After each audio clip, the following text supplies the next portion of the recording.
নমস্কার, সবাই কেমন আছেন? আশা করি সবাই খুব ভালো আছেন, আমিও খুব ভালো আছি। তো চলুন প্রতিদিনের মতো আজকে ব্লগটা এখন থেকে শুরু করি। আজকে সকাল সকাল আরোহী বাবা নিয়ে চলে এসেছে গরম গরম নিরামিষ চপ। চপগুলো দেখুন কি কড়ার মচমচে। চলুন মুড়ি খেয়ে নিই। আজকে আরোহীর বাবা গেছে কৌশানীকে আনতে। সকাল সকাল বৌদি ফোন করে বলল কৌশানীটা খুব বায়না করছে আমাদের বাড়ি আসবে বলে, তাই গেছে আরোহীর বাবা কৌশানীকে আনতে। তো আজকে আমাদের এখানে মেলা, আর সেই জন্য বিশেষ করে কৌশানী আজকে আমাদের বাড়ি আসছে। তো শুধু আরোহীর বাবা একা নয়, কৌশানীকে আনতে আরোহী গেছে। দু বাবা আর মেয়ে মিলে কৌশানীকে আনতে গেছে। এই দেখুন, আর এখানকার পরিবেশটা দেখুন, চারিদিকে যেন সবুজে সবুজ। কি সুন্দর না, দেখলেই চোখটা জুড়িয়ে যায়, আর গেলে তো ওখানে মনটা একদম ভরে যায়। কি ভালো লাগছে দেখুন, শুধু সবুজ। এই দেখুন, এগুলোতে বেগুন গাছ চাষ হয়েছে, আর পাশে দিকে লেবু গাছ চাষ হয়েছে। দুদিকে সবুজ গাছ, আর মাঝখান থেকে এই মাটির রাস্তাটা দেখুন কি দারুণ লাগছে না? সত্যি একটা গ্রাম্য পরিবেশ একেই বলে। সত্যি খুব তাড়াতাড়ি যাওয়ার আমার ওখানে খুব ইচ্ছা আছে, তবে কৌশানে যেহেতু আমাদের বাড়ি আসছে, ওকে তো দিতে যেতেই হবে। তো তখনই একবার যাব আর আপনাদেরকে আবার চারিপাশটা ঘুরিয়ে দেখাবো। চলুন, আজকে আরোহীর বাবা যতটুকু ক্যামেরা করতে পেরেছে ততটাই আমি আপনাদের কাছে তুলে ধরলাম। এই দেখুন বাবা বড় কাছারির গেট। চলুন, ওরা বাড়ি ফিরে আসবে এবারে, তবে তার মধ্যে আমাকে অনেক কাজ করতে হবে। আমার আজকে এখনও রান্না হয়নি জানেন, অনেকটা বেলা হয়ে গেছে। আজকে ঠিক করেছি আগে পুজো সারবো, তারপর রান্না বসাবো। আজকে গরম গরম ভাতে ভাত আর করবো না, আজকে গরম গরম ডাল ভাত করব। যেহেতু সবাই বাড়িতে আছে সেই জন্য। এই দেখুন, ডালটা একটু বসিয়ে দিয়েছিলাম আগেই, তা সিদ্ধ হয়ে গেছে। ডালটা একটু নেড়ে চেড়ে দেখে চাপা দিয়ে দিচ্ছি। চাপা দিয়ে আমি ততক্ষণে পুজোটা সেরে নিই। আমার কিন্তু স্নান হয়ে গেছে। একটু কিছু করে রাখার চেষ্টা করছিলাম, কিন্তু হয়ে উঠবে না। আবার এদিকে যদি কিছু বসিয়ে টসিয়ে দিয়ে যায় গ্যাসের মধ্যে, আর কি পুজোতে আবার মন বসবে না। সেই জন্য শুধুমাত্রই ডাল সিদ্ধটা করে রেখে গ্যাস লিবিয়ে আমি পুজোয় বসে গেলাম। পুজোটা সেরে ভাত করব, তারপরে তরকারিপত্র ভাজাভুজি যা কিছু করার করব। আজকে একদম গরম গরম ভাত নিয়ে বসবো খেতে। দারুণ লাগবে জানেন, যেহেতু গ্যাসে হবে সেই জন্যই বিশেষ করে আমি ভাবলাম পুজোটা সেরে নিই, একটু বেলা হয় হোক, আস্তে আস্তে ধীরে সুস্থে করা যাবে এখানে। এই দেখুন, মোটামুটি পুজো সেরেই আমি চলে এসেছি চটপট করে রান্না করতে।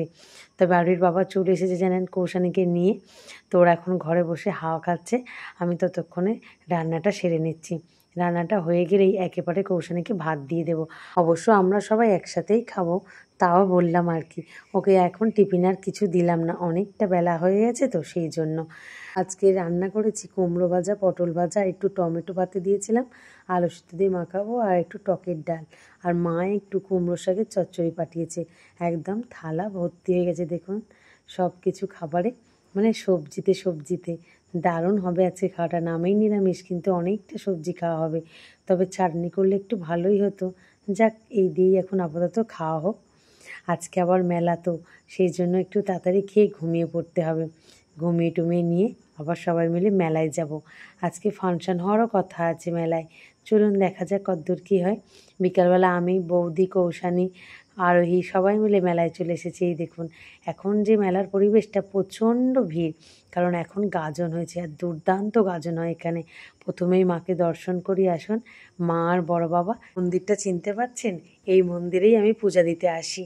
এই দেখুন কেমন গাজন হয়েছে, একবার দেখুন। কি দারুণ, মানে অপূর্ব একটা দৃশ্য। এত সুন্দর সুন্দর মানুষ সেজেছে এখানে গাজন, মানে দেখলে চোখ জুড়িয়ে যাবে। এই দেখুন, পুরীতে না গিয়ে জগন্নাথ দেবের দর্শন। যদিও এখন দীঘাতে গেলেও দেখা যাবে, তাও এখন বাড়ির সামনেই জগন্নাথ দর্শন। কি সুন্দর না?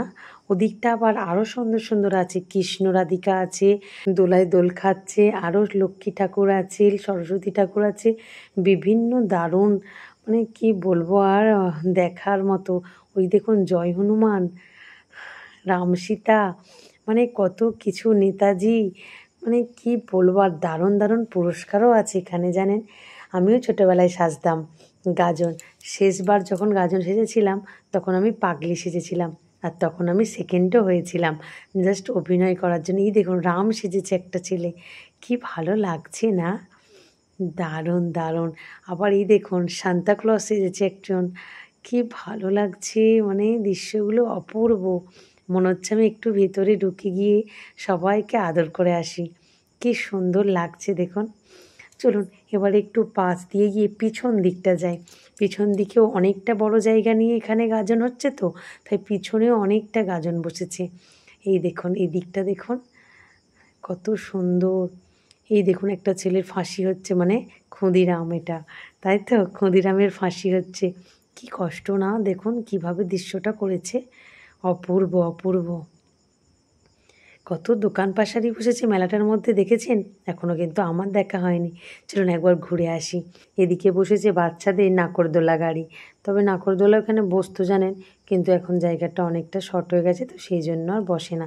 এই যে ব্যাগ দোকান বসেছে, আজকে একটা মায়ের জন্য ব্যাগ কিনতে হবে, মা কিন্তু বলেই দিয়েছে।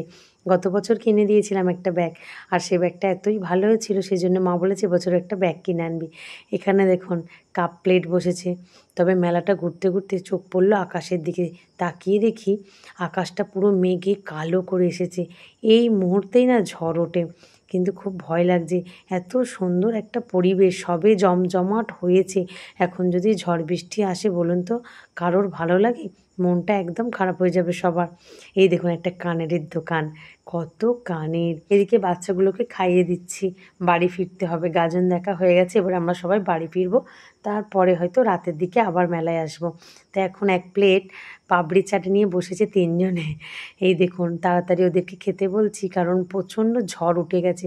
মুখের কথা শেষ না হতে হতেই প্রচণ্ড ঝড় উঠে গেছে একদম। মানে আজকে হয়তো মেলাটা বন্ধই হয়ে যাবে, এতই ঝড় উঠেছে। তো তাড়াহুড়ো করে আমরা কিন্তু বাড়ি ফিরছি। ওদেরকে আর বেশি কিছু খাওয়াতে পারলাম না। যদি ঝড় বৃষ্টি থামে তাহলে বলেছি রাতে চাউমিন রোল এনে খাওয়াবো।